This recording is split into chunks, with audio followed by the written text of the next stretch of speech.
Hey guys, it's Dean. Welcome to the Better Man podcast. Today's episode, we have Pierre Azzam of the Braver Collective, and we're going to be talking about men's mental well being and emotional well being today. So, Pierre, thanks for joining me. Thank you. Thanks for having me. Yeah. So, I start these talking about how I know the guest. So, Pierre, I can't quite remember. I think, did you reach out to me on Instagram I or did did. I? Okay, you sent me a very well worded message, and as you do, as I've come to learn about your correspondence, very very well worded. And I looked at your account, I looked at the brand. It was all very clean. It was all very organized. I understood what it was immediately. I was like, whoa, this guy is on to something. This guy is building something really cool. And yeah, so I love what you're doing. I love your background and how you came to your mission. And yeah, I think it'd be a good to. Well, actually, we were talking about, how are you doing right now? I think this is a Yeah. good opportunity to role model, checking in with Yeah. people and asking how they're doing. So you were showing me that you had just lost someone close to you, and about that process. Yeah. I have. It's funny because I think in most cases I find myself too responding to that question, how are you doing, with the sort of usual fine.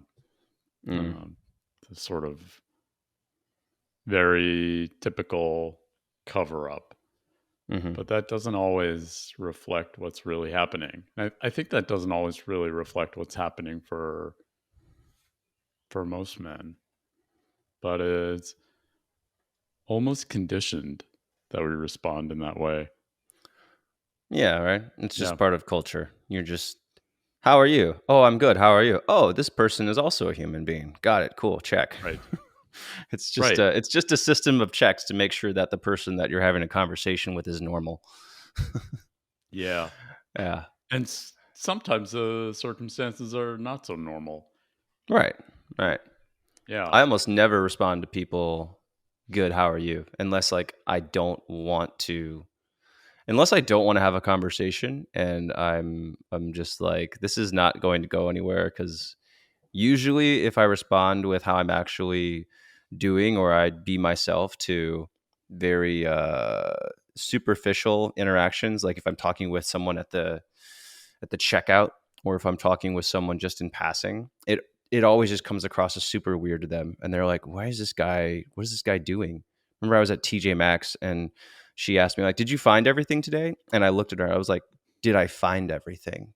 We're in TJ Maxx. How could you find anything? Like, or you what could can't you find not anything find?" there. And she looked back at me and she was like, "I don't know what to make of this man." And I think she thought I was mad, but in reality, I was just like, "No, this is just what I'm thinking." So Yeah. anyways, very long segue to yeah, how have you been doing? How have you been dealing with the loss of your friend? With a lot of reflection and connecting. Hmm I went back to Pittsburgh a couple of times. This is someone that I met very early on when I first started my work in psychiatry, and was at a clinic that I worked in for several years. And she grew to be more like family. mm And her death was unexpected. And also, being able to return to celebrate her life meant running into and seeing old patients, old coworkers, people who I haven't seen in 10 or 15 years. And so it was, the circumstances aside, it was beautiful to be able to connect and celebrate a life, mm especially that one. I think in a lot of ways, her name was Thelma, and very inspiring, lived a really hmm inspired life. Yeah. Yeah. So I think in a lot of ways, I'm coming in with some heaviness from the last few weeks, but also a lot of love. Yeah. Yeah. So what in particular has helped you during that time, like in, connecting with other people, or, in the reflections that you've had? What have you realized about your own life and about how you want to live your life, or, what are those things that have been coming up? Yeah, I think probably the biggest one has been where I might be held back by fear, Hmm. and realizing I don't have to have it all figured out or perfected before I actually pick up something new, before I actually Hmm. do something that feels really meaningful to me. I think when I looked at Thelma's obituary, I realized it could have described 4 different lifetimes, and in many ways, I realized how strongly I hold myself back when I'm feeling afraid, and how often that fear is disproportionate to reality. How Hmm. much stronger I could connect if I were just a little more honest with people. Hmm. Yeah. We were talking about that before. I mean, I love the name of what you've created, Braver Collective, because bravery, I think bravery today isn't what we historically think of as bravery, because, if you're listening to this, there's a good chance that you are in a fortunate enough position to be in relative safety, right? So the True. you know I'm not saying that physical harm and danger does not exist. It obviously does, but to a much lesser extent than it used to. And if you're in the United States, if you're whatever, if you're in a relatively safe location, then bravery doesn't exist to the extent that it did in a sense of protecting yourself from physical harm. And the greater opportunity for bravery lies not in, acts of violence to protect yourself, but or defensive acts to protect yourself and your family, your loved ones. But the greater opportunity for bravery today lies in the willingness to be honest, to be authentically yourself, to say the things that you think will make somebody uncomfortable, to be willing to say the things that might lose you friends, or might lose respect of other people, or might sever connections that, really weren't that important to you.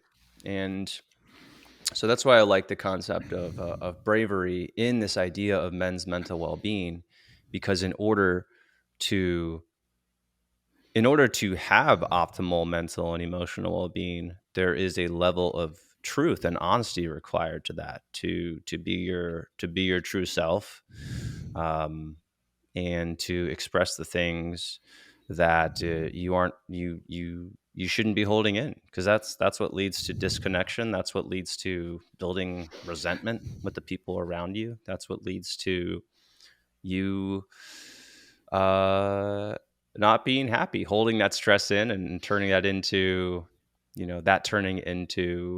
something that literally eats away at you and drains your energy and saps your motivation, your willpower. So that was a very long reflection on the idea of bravery. But anyways, point is to say that I like the name. Thank you. I, Starting Braverman was really about rethinking what it means to be brave, Hmm. and recognizing that bravery comes with both shared strength and vulnerability. And without that Hmm. authenticity, without acknowledging the things that nowadays, and perhaps have always frightened us and kept us from connecting and moving forward, we're essentially being brave. We're experiencing the fear that naturally emerges within us and moving forward in service of something more important than that fear. And I think for many men, that is fulfillment and connection and purpose, meaning. Mm. Hard to Fulfillment, really touch upon connection, without, and purpose. yeah, and hard to really touch upon without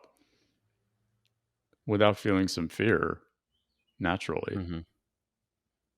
Yeah, that that sounds very that resonates really strong with me. I'm just thinking of, I think I grew up with avoiding that feeling of vulnerability. It's that feeling that you have when you say something truthful that you wow, now I'm just having difficulty describing what it feels like to express something and be vulnerable. But for me, that feeling of vulnerability was always very uncomfortable and icky, and and it was also met with, why are you talking about love, or why are you sharing that? And so to go, to be in this later stage, I'm in my 60s now. I'm not um but say that like but I've gone, I've definitely moved on to a different stage than I was when I was in my teens and in my college years. And r- now to associate that feeling with bravery instead, um it's a cool feeling, but it's still uncomfortable and it's still hard. Agreed. I Yeah. feel it. I So. definitely have always felt it. Mhm. This feeling of fear with getting too vulnerable. And Mhm. I think really looking back, a lot of that, a lot of that was feeling like I needed to show up in a particular way, held Mhm. together, maybe really poised, perfect. Mhm. And anything short of that felt like it was a judgment or a or worse, that it was a shortcoming, frankly. Mm. And and I think for many guys, many men, certainly many boys growing up, that the expression of vulnerability is not always met with safety. It's Mhm. often a time for bullying or um, or rocking the boat in some way, and that usually isn't met with love. And so I think for boys growing up, it's we're very frequently told to hold in emotion or power through it, but not never really to acknowledge it or sit with it or Mhm. allow it. It's almost like it's something that has got to be tamped down, Mhm. controlled. Compartmentalized. Yeah. Yeah, Yeah. for sure. Yeah. So, yeah, and now we're learning to undo all that, and it had its, I think I'm reflecting on right now. My son is in daycare, and I think there's this idea that children left on their own will just be perfect, um, wonderful, kind human beings, and they're not. Kids are mean. Mhm. Mhm. Kids are mean. So like, so it's up to it's up to adults to show them how to behave in a way that is kind. Um, but as that's happening, kids also learn to act in a certain way and they repress, certain behaviors. And so, yes, we're helping them to be more civilized, but also, as a result, the unintended consequences that we learn to avoid certain behaviors and to clamp down certain emotions because that's what we need to do in order to be accepted. Mhm. So, you know, so we're all just trying to figure out. We all, and we've talked about this a lot on the podcast, but most of us are trying to, in a way, address whatever behaviors we learned to fit in as we get older, and trying to undo those in a way so that we can be more of our true selves, which sounds very, I say our true selves, and it sounds very lofty and very, I don't know. It sounds very, it's hard to comprehend what that means without it being fit into a buzzword or fit into an idea of preconceived notions. So, yeah. But the Mm. question that I'm kind of sitting with, I want to go back to your experience in clinical psychology and how that eventually led you to, create the Braver Collective. So, what were you noticing in your work there Mhm. that inspired you to start working with men more? Yeah. Well, interesting because Braverman started for me when I became interested in fatherhood. Mm, So I'm not a father, and a really only small portion of my work found me helping obstetricians to help moms to withdraw safely from opioids and alcohol. hmm And that's something that I was trained to do pretty easily, not really a huge part of my work. Um, but what I was most struck by was how challenging early fatherhood is for men from a mental health standpoint. Wonderful. And I think in many ways, most men would describe it as a really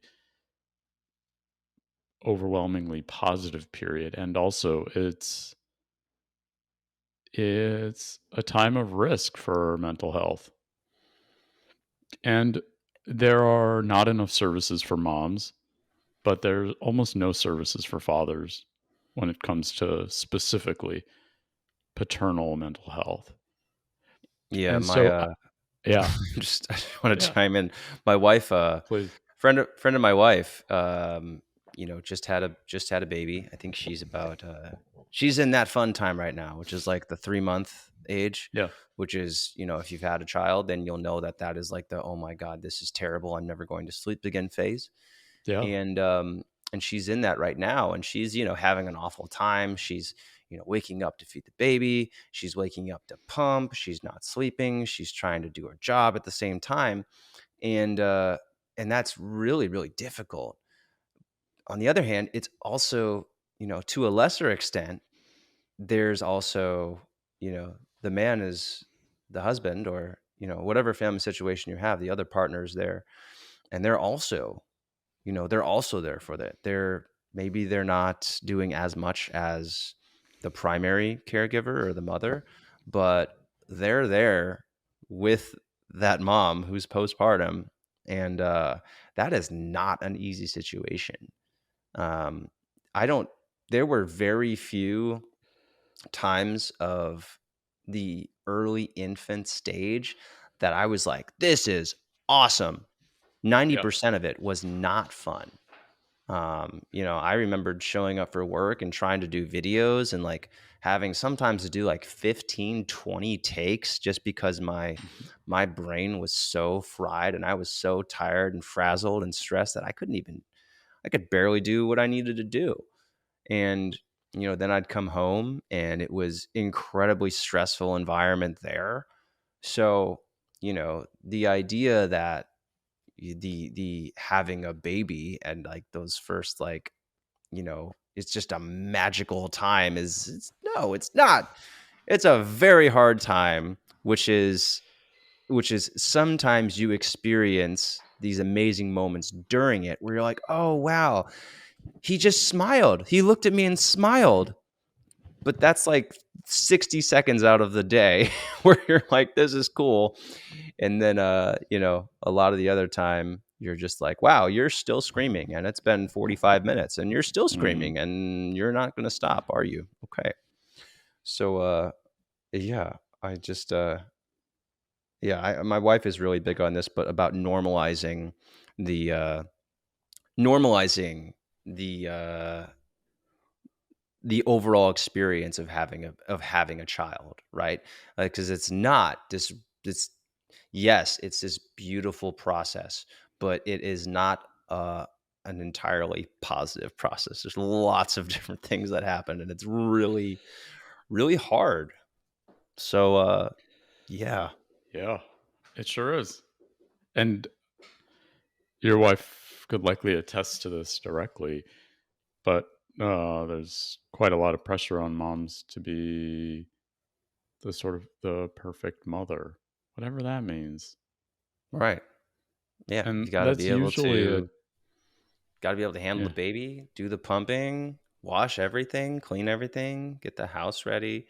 And that's something that we very quickly realized was not going to happen. And I don't think she ever expected it.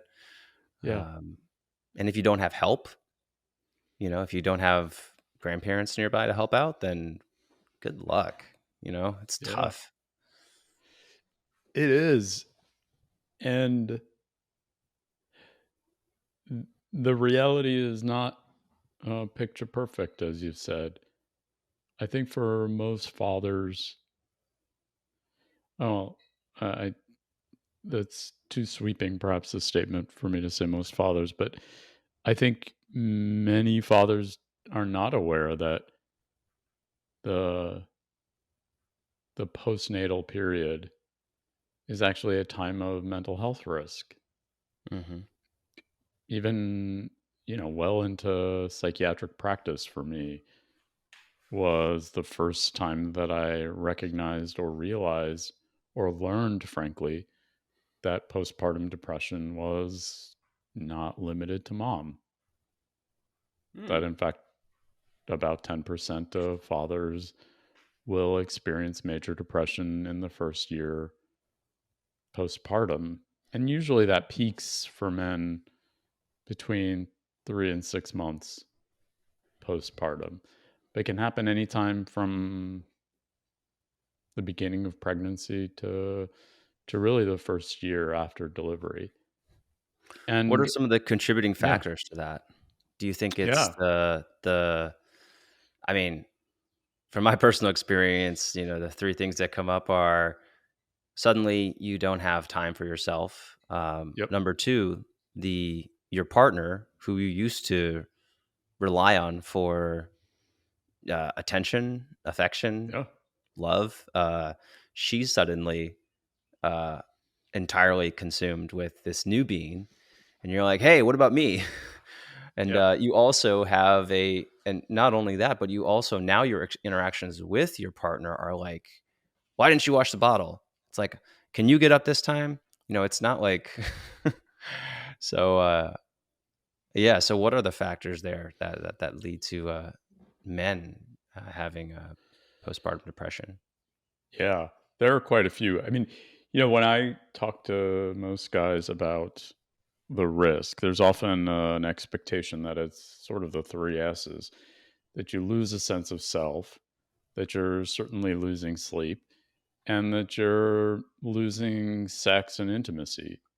Mm, And yes, those are all contributors, and they sort of work bidirectionally in that major depression will impact all three of those things: the way I see myself, um, the ways in which I connect intimately or sexually, and certainly the way in which I sleep.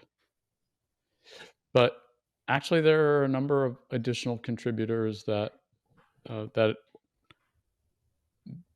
we really don't think about. For starters, men's hormonal experiences change pretty dramatically during pregnancy and in the postpartum. And in many ways, that is evolutionary. There's a drop in testosterone, an increase in oxytocin. There are usually fluctuations in estrogen and cortisol, the stress hormone. Do you know how And much the testosterone level changes? oh, that's a good question. I Because don't I'm know that curious. there's yeah. Uh, It's it's Like, is it like significant enough to make a difference. 10%? Okay. I don't know that there's a I'm particular just number. yeah, It's a that would be great an interesting question thing to though. learn. Yeah, Yeah. it would be. And I don't know that there have been well, surely there have been studies of the degree to which that number I don't know, but it's substantial enough for it to be a contributor to increased depression risk. So, in Mhm. many ways, these are all evolutionary changes that are designed to increase paternal baby bonding.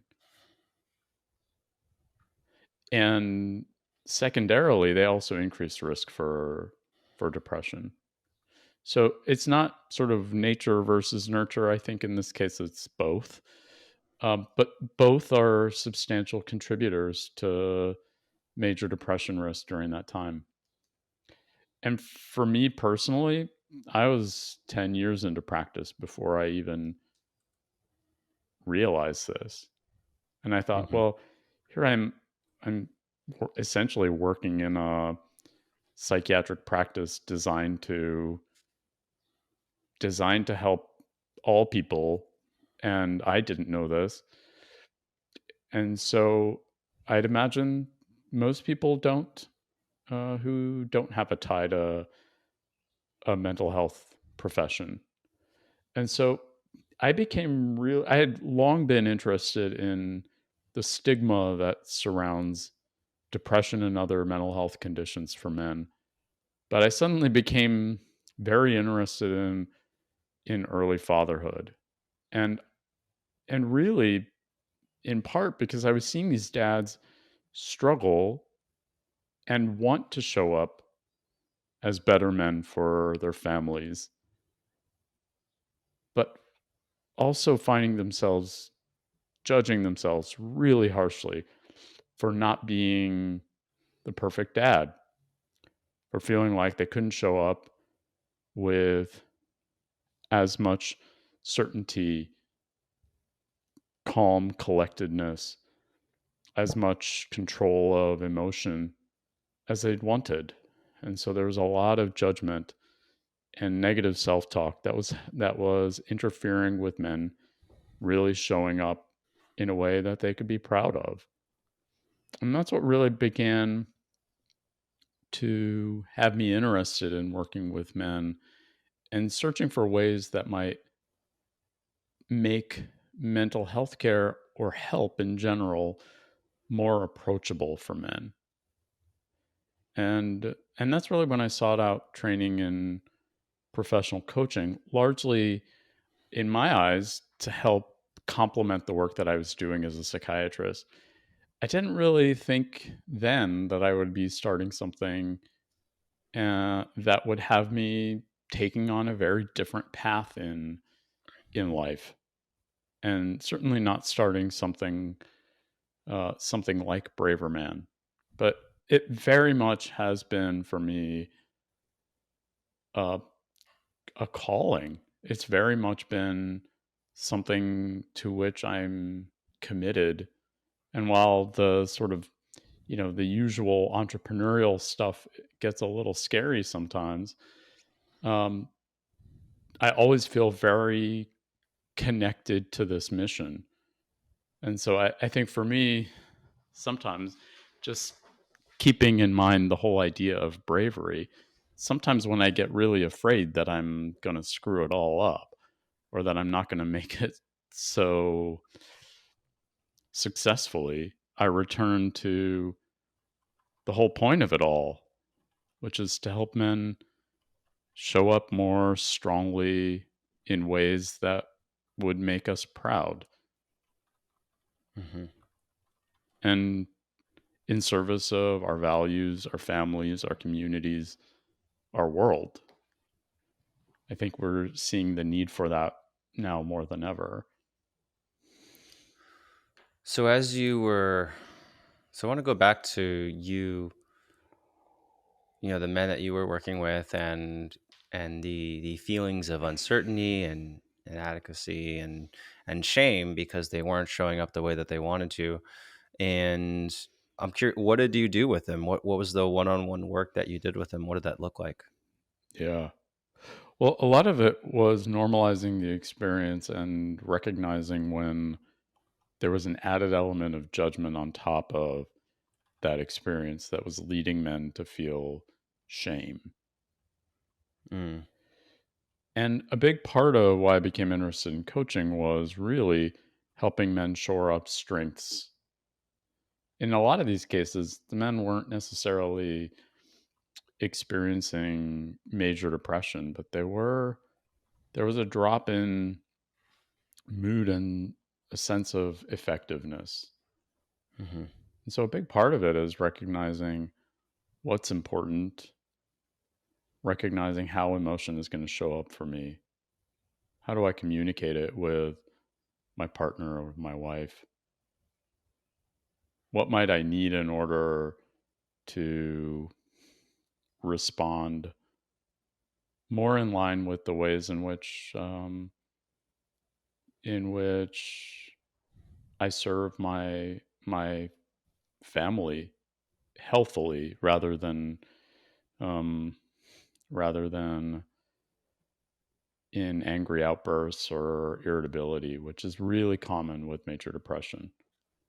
So mm, for men who experience major depression, particularly in the postpartum period, some of the features aren't really the same as what we often think about with major depression at large. For guys, hmm often we find ourselves feeling really depleted, feeling fatigued, feeling quite easily irritated, having attacks of anger, mm, not wanting to receive any help, and sort of almost having a really sort of demand for autonomy. Just leave me alone. mm, Um, and so these are often experiences that most clinicians aren't on the lookout for because they don't really fit into the usual symptomatology of depression, but they're common features in men. And and so they're commonly missed. Guys, most of us aren't super forthcoming when it comes to our own mental health experiences. And so it's important that those of us who are trained to identify, define, treat mental health conditions be aware of how these show up. And oftentimes, these aren't things that are taught very well, the sort of male specific experiences of depression. And so it's important that men also are aware that this may not be just part of who I am. This may be hmm part of a condition that I'm experiencing given changes physiologically and emotionally and psychologically and personally from a just identity standpoint. hmm And so I think the first bit is just identifying what is happening, normalizing it, removing or sort of separating the judgment from it, helping men to appreciate what they're experiencing and how to communicate it in ways that serve them rather than ways that might hurt them. hmm So, really, that's a lot of the one on one work. I will say, where, and that's since extended, Dean, beyond early fatherhood. Most of the men with whom I work now in Braver Men are, many are fathers, but most are not in that first year period. Many can look back and say, I think that Yeah, might have been what I experienced. they What I don't have time. experienced. You don't have Yeah, time to go sign up. You don't have time to go sign up and join a men's group when you're when, when you've got yeah, uh, when you've got a 6-month old. Um, Yeah. I actually joined Yeah. a I remember joining I joined a men's group here in Austin called, Front Row Dads, and, Uh-huh. Cool. I think my son was I forgot how old he was, maybe a year or year and a half, and eventually I had to leave because my wife was like, "I can't, like, do this. I can't do this on my own." Like, you can't just, like, take off on a Saturday for a few hours, and, I've Yeah. been watching the baby all you know, been watching Declan all during the week, and, like, I can't do it again on the weekend by myself. So, but I wanted to just talk about touch on depression in men.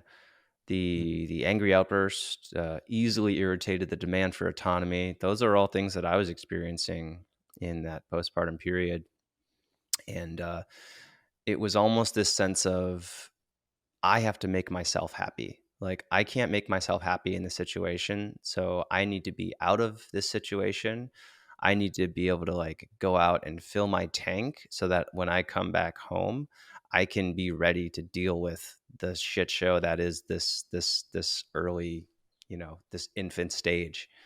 And there's a book that talks about a lot of these different ways that men cover up their depression or they cope with it. Have you heard of Terrence Real? And Yeah. yeah, and the book is called the I don't want to talk about it, overcoming the secret legacy of male depression. And Yep. I've read it a couple times, and each chapter that I read, I was like, oh, "This is me! This is me! Oh my god, this is me!" And Yeah. every chapter had something to it where I was like, "Oh wow, I can really I resonate with this situation and how I'm covering it up with you know largely anger because that was the emotion that I got validation for or that I learned helped me get what I wanted. So you know it's it was by the way, if you're listening to this book to this and if you're listening to this, you are listening to this. I don't know why I always say that, but the that's a really good book to just learn a bit more about men's health and the. Do you want to explain it because you're probably better at explaining it than I am? But the just the Sure. overall idea of the book and how men tend to cover up depression, how it doesn't show up in this traditional sense of being depressed and sitting in your bed and not doing anything and wallowing the days away, but there's other ways that depression occurs. Yeah, most certainly. It's a great book. And there are, I think it resonates for many men, even men who don't experience major depression. So I do. And for that reason, I think it was particularly eye opening, not only as someone who works with men who face major depression, but also as one who does myself. And I think, for me, looking back, I can identify periods of depression from probably early 20s, maybe earlier. Um, we often think of major depression as showing up with 2 or more weeks of low mood, with changes to sleep and energy, concentration, appetite, motivation, hopefulness, sense of worth, and in extreme cases, um, hopelessness or suicidal thinking. And all of those experiences can show up for men, certainly. But the experience for men is often dominated by a few features that may be harder to identify. One is a, a frank loss of self assuredness. There's almost like a sense that I've experienced as well of not being able to trust my decisions or not being very decisive. And and often the cognitive features, the thought-based features, feeling like much more cynical and pessimistic, much less able to focus,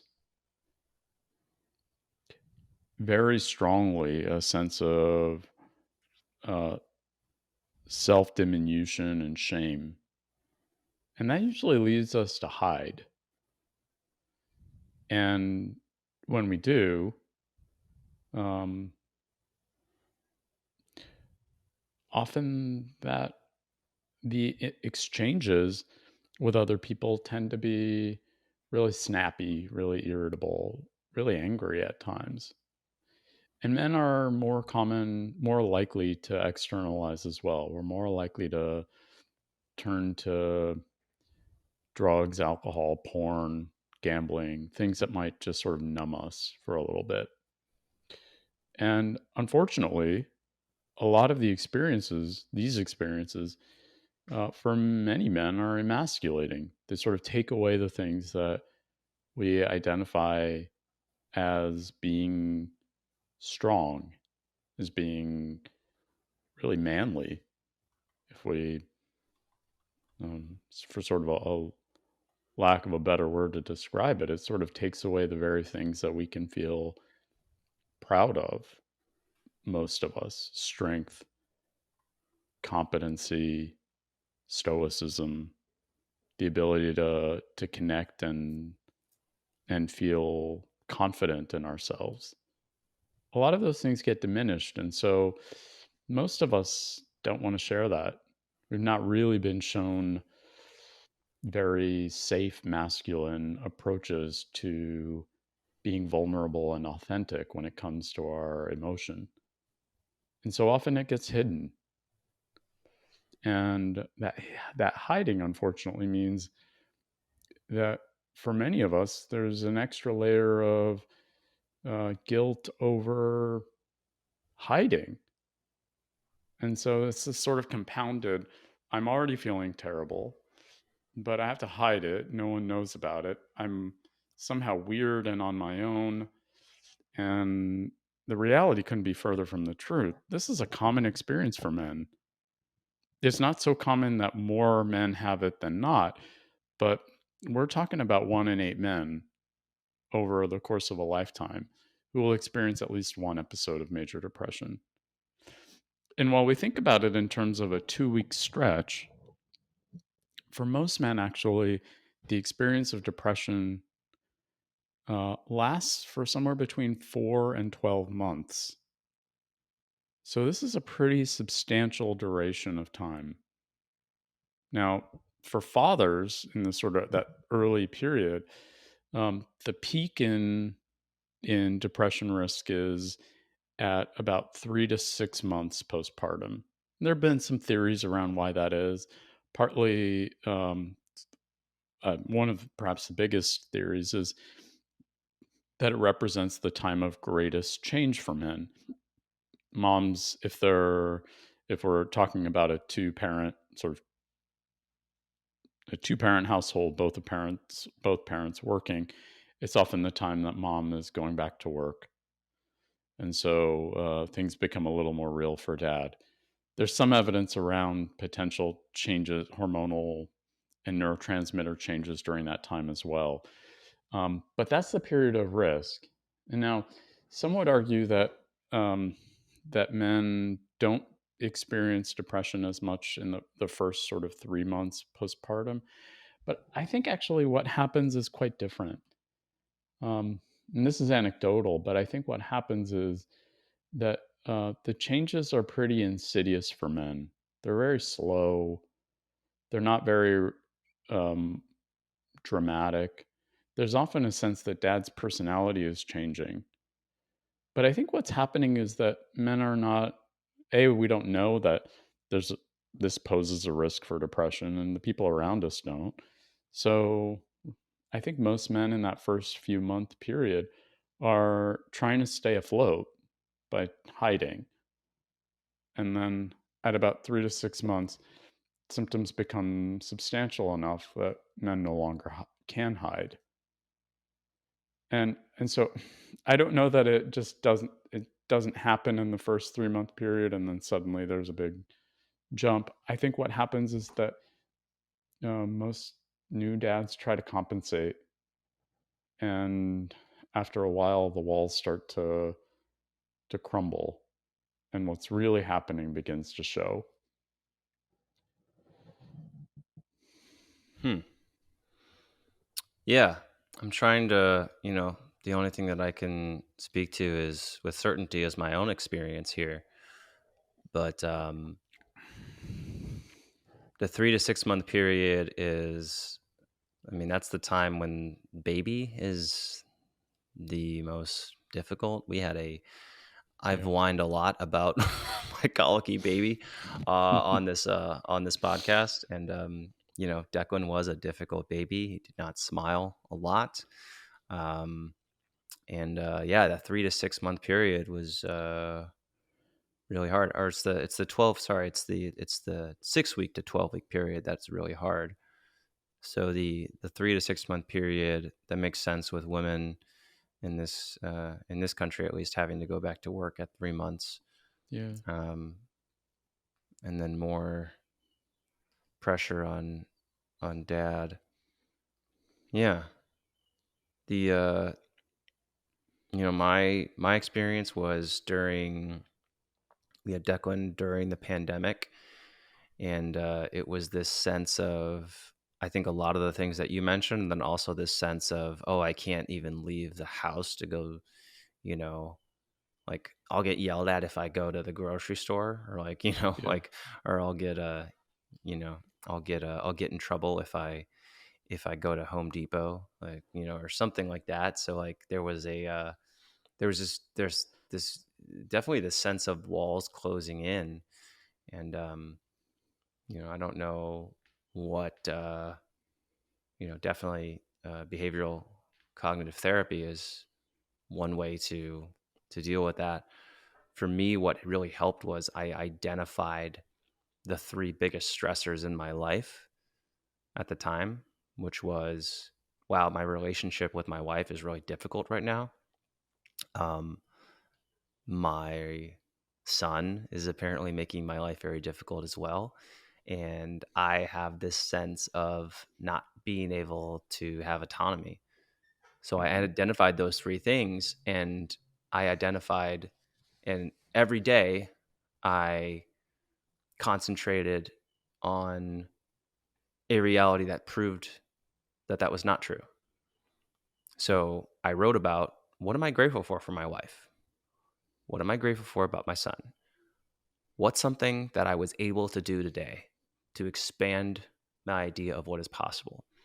And I found that doing that for 30 days, at the end of it, I felt like, okay, I feel like I'm like out of this tunnel, right? I'm out of this pit a little bit.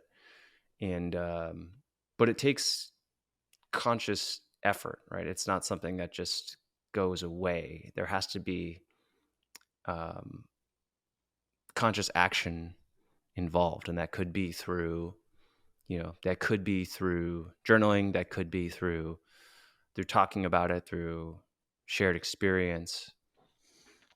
But yeah, that was definitely one of the harder times in my life. And that's just my personal health, but also like you know the relationship is, that's a time when relationships are really pushed to their limits. You're like, oh god, if we can get through this, we can get through anything, right?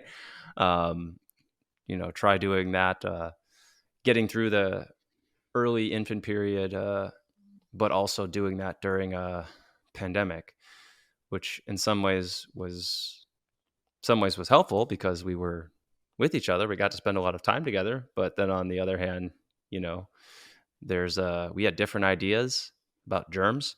So, this was like everything that came into the house had to be Cloroxed and sanitized, and uh, you know, lots of showers were taken, and lots of precautions were taken, and you know, it was It was a lot of stress. I remember I had a friend come say hi. He and his wife came by and said hi, and he gave me a hug. And Marissa was furious with me for hours. I had to go like wash. I had to take all of the couch cushions off and wash them all, like deep clean them because that's where he Yeah. sat. And that's like, I'm like, this doesn't make any, this doesn't make any sense, right? But like, we just, so yeah, it was a stressful period. It's an So interesting time looking back. yeah, Yeah. Well, it sounds like you identified some of the biggest and most important areas of stress for you and began to tackle them. yeah, Uh, And I think that alone feels like it's really important for men navigating mental health. I mean, certainly has been for me. I often find myself experiencing like a desire to just shut away and close off and sit with my thoughts when I find myself in at my lowest points.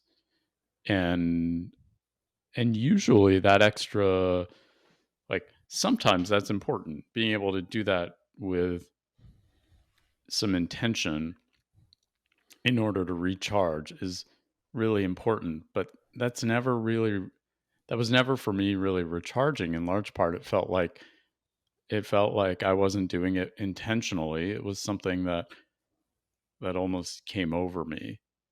And so being able to identify ways in which to work through some of the more challenging barriers to feeling well and actually doing something about it, even if it didn't always feel like it was super productive, hmm just recognizing that for which I'm grateful, um, is massive. It may not feel like hmm a huge shift, but in the moment, it is a massive shift between feeling like you're owned by something outside of you and taking charge of it. And I would say it's a brave move because in many ways it puts you face to face with the stuff that you might fear. hmm And so I think in general, approachability for improving men's mental health has got to have a little bit of action within it because most of us, many of us, are not super comfortable with the idea of just um, delving into our past and trying to to just talk about it. In many ways, hmm it requires some action that will move us forward in a directed way. Won't be perfect and really can't be, but small and steady feels like it is most valuable. And for you, it sounds like after 30 days of engaging in CBT based work, you're able to at least see things differently, have a different perspective on some of what might have caused or contributed to your feeling angsty or low. hmm I think that's probably the biggest challenge in just getting started for men. That in many cases, when we don't identify what's happening, when I haven't identified what's happening, and I'm feeling pulled by depression, then I start to feel like I have less of a say in how I'm doing. I start to feel like I'm out of control in some way, and that can be really diminishing. Well, So a it's big almost part of yeah, you don't feel it happening.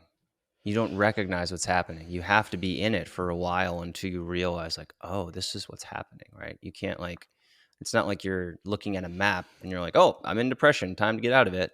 You're like, you have to nope, be there for a while to realize, oh, this isn't just a bad day that I'm having. There's like, this is a consistent theme. Like, I'm in this new place.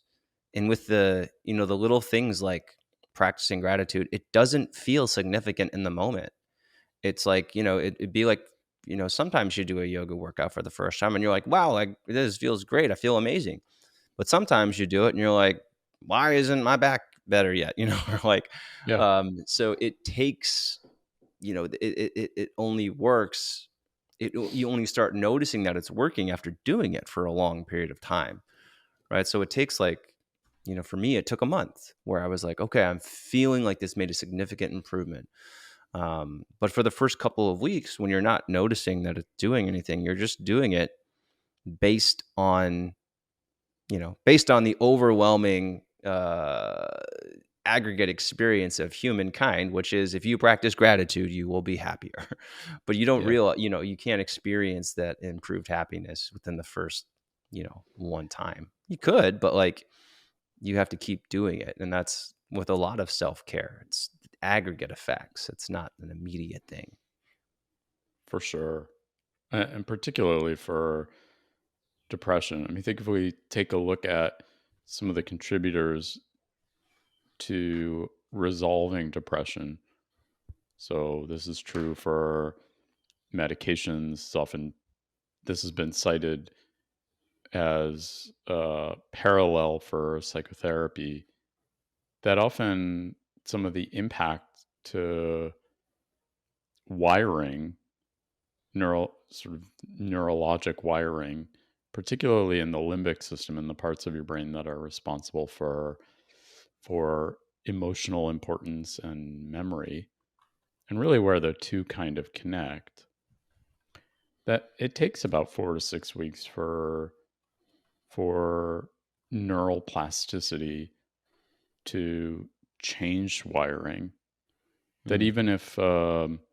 even if, for example, someone were to take a serotonergic medication, a medication that would increase levels of serotonin in the brain, those levels will increase pretty quickly. But the effect of those medications on mood and on anxiety, they take weeks, several months to take effect. Mm. And so that actually, that timeline fits in with the time it takes for your brain to essentially recreate connections within your limbic system. So it's very likely that what's happening is not just that you're getting acclimated to the experience of gratitude or a yoga practice, but that during that stretch of time, your your neurologic wiring is actually changing so that you're able to connect your everyday experience to your emotion in a different way that has you feeling less sad or less hopeless. Mm. So that's good to know. That 4 to 6 week period, I think, is good for people to understand, so that when they are starting to do that work, then they understand. Okay, I'm 2 weeks in right now. Like, um, it could take up to 6 weeks, so I have to trust the process and keep going. Yeah. My next question would be, what are the areas that men need to discuss to move forward? Like, so I had my personal example was after being in that headspace long enough, I had the intuition to understand that if I started flipping the way that I look at these three things, then I can move to a better place. Um, but what are the other, we've talked about examining childhood themes.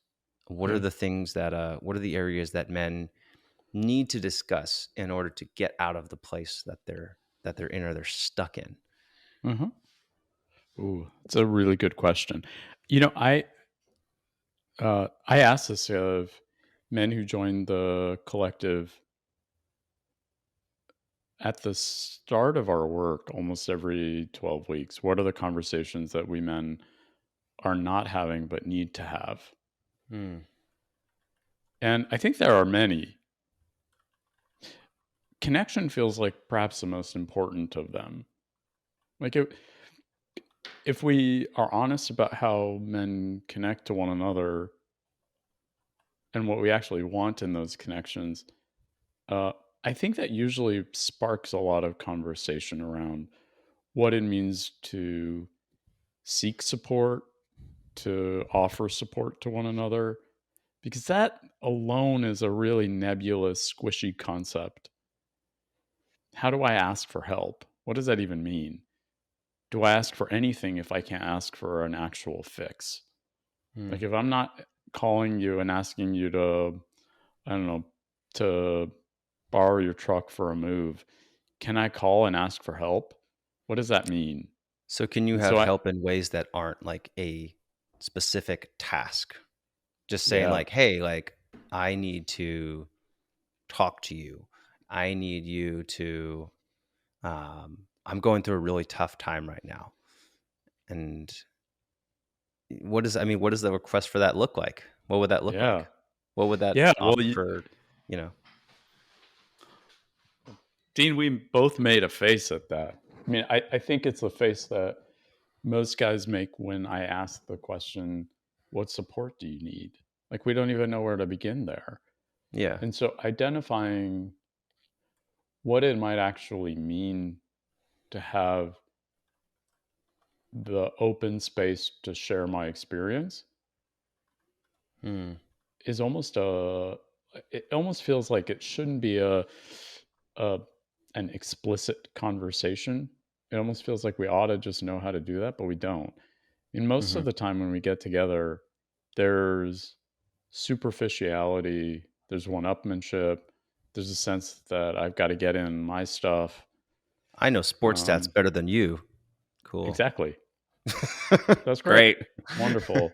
Good for you. Um, yeah, and it extends beyond that. So when I think even when we get to a place of struggle, there's almost a sense that if a man starts to share his own struggle, that I almost have to one up you.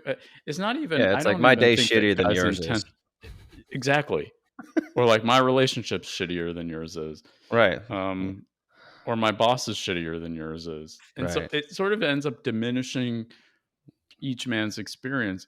It's not. I don't think it's intentional, but I do think that there's something to be said for Well, defining it's how to show up to for one another in support. well, it feels good in the moment, right? Being a victim in Yeah, the moment absolves you of responsibility and you don't have to feel bad about it because you're blaming something else, you know. So totally. it's like eating sugar. It's like, hey, this feels good until, an hour later when you're like, oh, no, A it doesn't feel crash. good. Yeah, for sure. But it feels uncomfortable to just hold space for a man and not chime in to try to fix. It's sort of like Mm, seeing something around you that you can't control.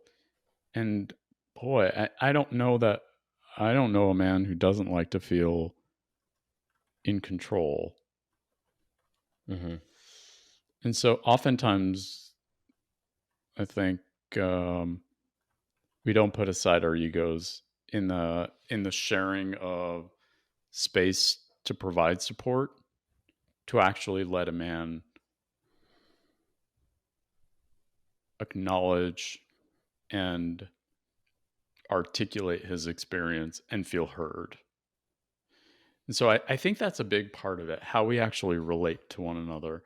And I would say that's been the biggest impetus behind turning Braver Man, which really started as a platform for men's mental health awareness and one-on-one coaching work, into more of a collective. Because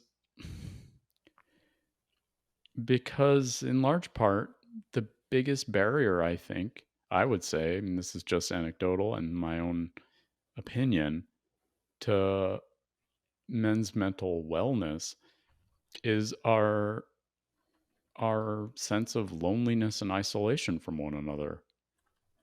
Hmm. And so when I was finding myself doing one-on-one work, and still do, most of the work that I do with men is one-on-one, there was a connective element. I was connecting to this man. This man was able to share his own experience and ideally connect to other people in his life. But it really wasn't until starting to turn this work into something more communal that I could even touch upon that sort of the shared experience element that is so important for men, that we not feel like we're alone in Hmm. a shit situation, or I'm alone in a great situation and I can't celebrate it with people who care about me. And so in Yeah. many ways, the isolation has us feeling like somehow we're different, we don't belong, our problems are our own. We don't have a person that we can turn to at 3 a.m. And I think that's the case for most men, unfortunately. Yeah. I mean, just from a physical standpoint, and just from, I think, a lot of the expectations of uh you know being a man or a partner in the household, that's where you spend your time, and you don't get bro time. You don't get to go out, and even if you do, even if there's a sense of you're being selfish if you are. Hmm. And I don't think that's true in all communities. I think there is, like, I think in I don't want to say like any, I can't think of like how to designate one community from the other in this case, but I think that in some communities it is something that is accepted as like, no, this is good, you should go hang out with, the guys. um, Yeah. but in a lot of communities it isn't something that is recognized as, oh, this is good. It's like, oh, this is being selfish, you're going to go hang out with the guys. So there is this sense of being isolated, being separated from other men, um, if you have a family. The other thing that I was thinking of is, I think a lot of guys just don't understand how helpful the experience of shared experience can be when you actually talk with someone about, hey, I'm going through this. Do you go through this? Like, I a few weeks ago, I think I talked about this on a solo episode I did, but I was going through a difficult, a difficult little bout of anxiety, just about business. I was just like, wow, like, what if this doesn't work out? What if all this stuff just stops working? And I texted a couple of my friends who are also entrepreneurs, and I said, like, hey man, like, do you ever feel like this is just like everything's just crashing down, and everything's gonna fail? And they all responded like, yes, all the time. This happens all the time. I'm like, oh, okay, cool. And I felt better immediately after that. So I think a lot of guys just haven't tried doing it. And so once you try it a couple times, you're like, oh, I know that I can get relief by doing this. And it wasn't like I called them, I just sent them a text message. And it was, a couple back and forths, and that was it. And I felt better knowing that somebody else who is in a similar position as I am also goes through a similar experience. So there are things that can be really helpful, just really basic strategies that I think we just don't know they work unless we try them. Yeah. That's super powerful. And I share your entrepreneurial experience. It feels like that is a constant element. Yeah, Yeah, that's a thing. it is a thing. And also, I found generally that it's helpful to remember what I'm committed to and Hmm. what I might do if everything fell apart. Hmm. And Yeah. it often means I just find new ways to keep doing what I'm doing because Hmm. it's so important. And Yeah, I mean, if what you you do is so ultimately follow important. the yeah, I mean, you gotta be reassured in your mission. I am, Yeah. for sure. Um, I also am reassured in the process because I've been through the process many times, and I understand where I am in this stage of this particular process, and that this is the part where you haven't seen the results of it yet, or, oh, this is the part where it kinda sucks because it's the hard part. Yep. Um, but, uh but yeah, that's all helpful. I, um I forgot what I was going to say, but I do have here in my notes that I wanted to be sure to mention that my wife was going through a really difficult time as she was Yeah, making demands of me. So it's not her fault. It was just a of really course. difficult time for her, and I don't want to appear like I was shit talking my wife. But but yeah, these are all things that we've discussed and that we've we've moved on from. And couples counseling is a wonderful thing. Learning how to Yeah. communicate with your partner is a really good thing. So and those and looking at those periods of struggle as there is an opportunity here for connection, right? This is something that we could really connect about. It's not just connecting with people about the good things, but connecting with people in the bad things as well. Those are also opportunities um, to grow. I don't know why I took the conversation over there, but what were you talking about? We were talking well, you know what? We were talking Yeah. about how sometimes connecting over shared experience can Mm. be really bonding. And Yeah. sometimes that's over a shared challenging experience. Quite often over a shared challenging experience. So I appreciate that you have clarified you weren't shit talking your wife, uh and also it strikes me that your ability to navigate together the challenging situation that is early parenthood and to be able to communicate your needs and your emotions has likely brought you even closer together. Yeah. I mean, if we didn't make it through that, then we wouldn't be together. So it was the option was, we make it through it and we get closer, or we don't make it through it and cool, we tried. Yeah, So, good on um, you, man. well, thanks. So, are there any other areas that you wanted to mention? Uh, Things that men need to work on in order to move forward? Yeah. Yeah, I think there are a couple of them. One is ego and how much it gets in our way. Mm,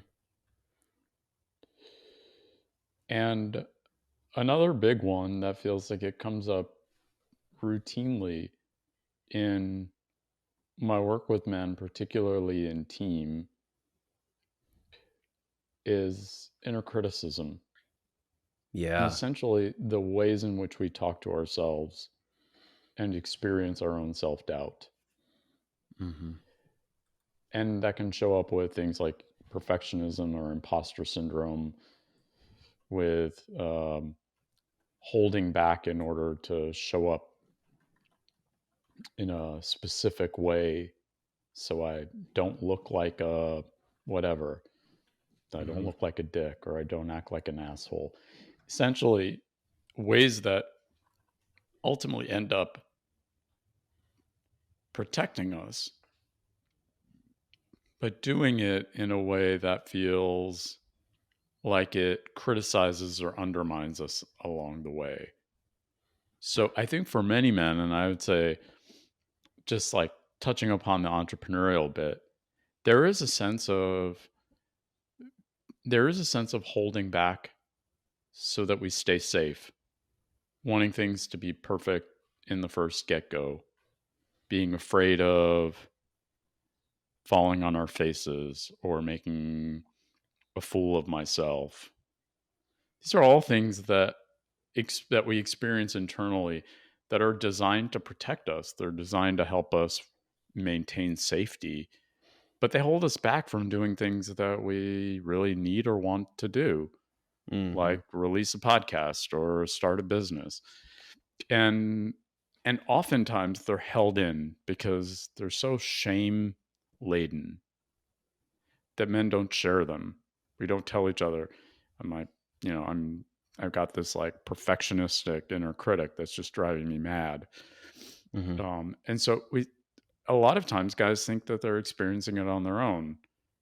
It's really amazing when we have these conversations to recognize how strongly these parts of us can hold us back and how we can maneuver through them and even use them to our advantage. So I would say those are probably some of the biggest areas of conversation. How do we Mhm, show up in a way as to connect with one another? What does it actually mean to be fulfilled? Because mhm, we live in this odd hustle culture and maybe get this are seeing more and more of this sort of tension between go out there and work at all cost and make sure that you also engage in self-care and self-love and, and mm. it feels very sort of Stop talking about me. that is absolutely right. Yeah. Exactly. And I think it's shared, right? And Mhm, is are diametrically opposed. But what does it actually mean for me? Like, mhm. am I Yes. do I Sitting like down and actually where taking the time to write these questions out and get clear on your beliefs on them. feels important? Yeah. So I'd say connection, our egos, because they get in the way a whole lot, inner Mhm, criticism, and what does it mean for me to actually be fulfilled? mhm. Do I go this way or the other? Surely there's some middle ground that works best for me. May not work best for another person, and that's okay too. Yeah. But I think trying to live answering life in accordance with another person's values and not my own is sort of a recipe for unhappiness, yeah. I think most unfulfillment, people certainly. I think most people don't actually ask themselves those questions and consciously take the time to do it. So, I think so um, too. I think asking yourself, "What does it mean for me to be fulfilled?" is a really good one. Really good one to ask. And to speak to the negative self talk, the inner criticism. So, I started a beta launch for something called Manful Yoga Engage, which is a new, more intensive community focused on overall health and well being, not just our physical fitness, which is what a lot of what Manful Yoga is, right? It's programs, it's workouts, tutorials. This goes beyond that and goes into overall health and well being. And one of the things that we saw in a huge amount of the questionnaires that we had people fill out when they joined is this negative self talk, this inner criticism. And we had a group calls last week.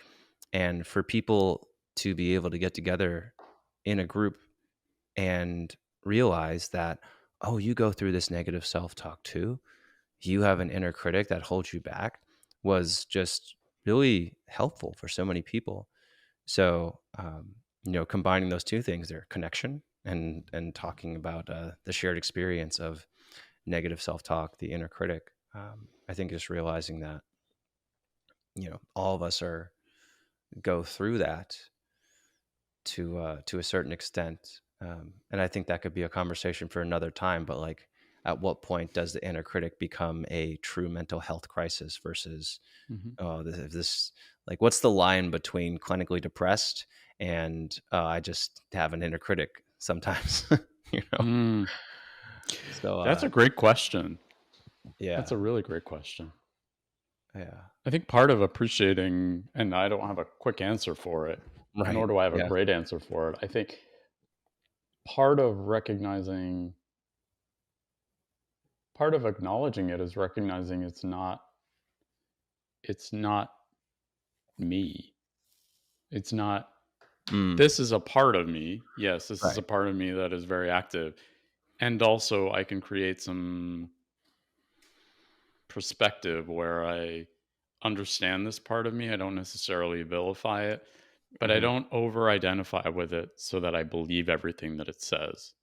yeah. I think there's a And difference between like the your true self, which is yeah, way up here, and then you have your brain, which is just all these thoughts, right? And being able to say like, I am not my thoughts. There's a difference between that for sure. most definitely. I think one of the things that I notice when men experience depression, certainly when I experience depression, is that I lose that perspective. That I lose the Mm, perspective to say, that's not actually true. That fear is out of proportion to reality mm-hmm. because it feels so powerful that my emotions start to become more attached to who I am in those states. And I lose that perspective. And I think a lot of men do as well. It really touches on the experience of hopelessness in men. And I think because we tend to be so isolated, either absolutely or relatively. I mean, many of us are absolutely isolated. We don't have people with whom we interact. But a lot of times we can be sort of functionally isolated or lonely, surrounded by people, but held back by our own filter, our own wall. Yeah. And so when that happens, often I don't get the mirror to say to someone I know and care about, this is what I'm thinking. I think I'm just like a really big fuck up. And I don't Mm. have the sort of playback to say, but like what's behind that? I don't see you in that way. The world doesn't see you in that way. And so when you're in hiding, you don't really have a mirror around you to see yourself. It's almost like your brain becomes sort of like an echo chamber of criticism, and it's overwhelming. And so Yeah. I think that's often for many men the experience of going down a rabbit hole of hopelessness. Yeah. And unfortunately that in too many cases leads to not wanting to be alive, to Hmm. suicidal thinking. And it's hard in those moments to separate oneself from those thoughts without a connection to someone else. Mm. And so I think in a lot of ways, um, bringing people together in community in the way you're doing with the Manflow Yoga community is likely more helpful than you realize. I think perhaps that feels important to remember when your inner critic is going wild and saying it's not going exactly how I thought it might go or how quickly it might go. Hmm. It's super important, and I would say any person who is operating a space around building men's mental health, men's physical health, can only grow stronger with community because it's so necessary for a sense of belonging and hopefulness for men. And it's so lacking. Hmm. Yeah. I'd agree with that. So I want to move into my wrap up, which is rapid fire questions. So these are just a Yeah, go for it. series of questions that I've developed that I ask everybody. So the first question is, what do you think is one habit, belief, or mindset that has helped you the most in terms of your overall happiness? Ooh. Uh, Taking time for mindfulness and meditation, Mm. Yes. slowing down. Hmm. What's one thing that you do for your health that you think is overlooked or undervalued by others? Mm, Sleep. I really love to sleep. And I think uh, when I give myself the duration of sleep that I like and I need, I am firing away. And that is a whole lot more than sometimes I think I do. Yep. What's the most important activity you regularly do for your overall stress management? Hmm. Ooh, I spend the first hour of my day reading. And I don't think I've always thought of it's not always so organized, but now just in looking at it, I find myself engaging in a lot of reading in the first hour of my day. Mm.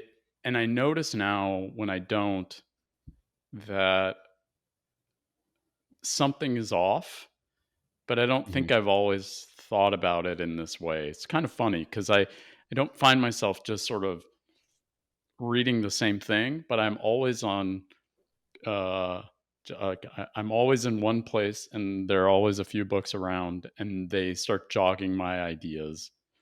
And I think on days when I don't have that, then I really feel it in that I'm not as grounded, and I'm not swimming with ideas for things to write or Mhm. talk about around the topic of men's health.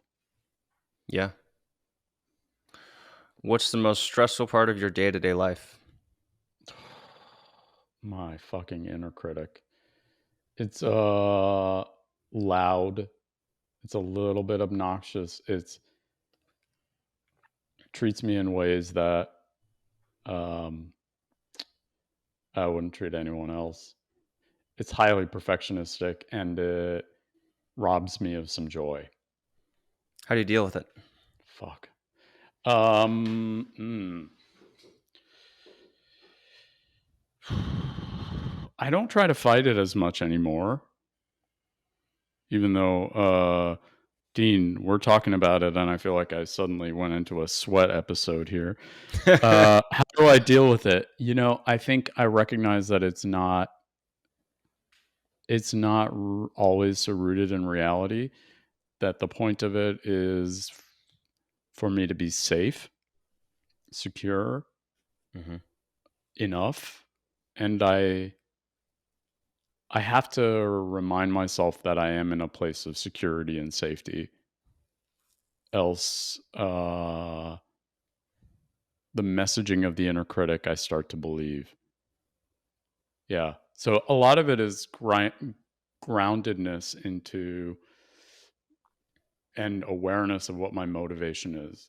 That my motivation is not perfection. It's not a million likes or um, $1 million. That it's really about staying true to helping men, and that is a slow and steady process. Mm. And the process is it. I mean, that is it. I'm not like when I actually stopped to think about this, I realized that while my inner critic says you should be way farther ahead of where you are, I realized too that my motivation is really all about the one-on-one connection. And if I tried to speed up, I would lose that. So I think I remind myself what is actually important in the moment, and remind myself that I am in a place of safety and security, and that the world isn't going to fall apart if I do something imperfectly, which I do plenty of. Like, I don't actually mind the imperfection as much as my brain tells me it's scary. Okay. What do you think is the biggest challenge facing men and their well-being right now? Isolation, for sure. Loneliness. Hmm. Okay. All right, Pierre. Thank you for joining me on the Thank you Better for Man having me. podcast. I think we covered a lot of really good topics here, and hopefully gave men some tools, and also just helped them to recognize that they're not going through whatever they're going through alone, and that it's normal. So so yeah, what are some ways that people can keep up with the work that you're doing, Pierre? Yeah, probably the easiest is on Instagram. The handle is at braver.man. Okay. Cool. All right, guys. Well, thanks for listening. Thanks for tuning in. I hope this episode inspires you to be a better man, and I'll see you on the next one. If you like that episode, check out this other one right here. I think you're really going to enjoy it. If you haven't subscribed, click this subscribe button over here, and you can listen to the full episodes on any major podcasting platform. Full details below in the description.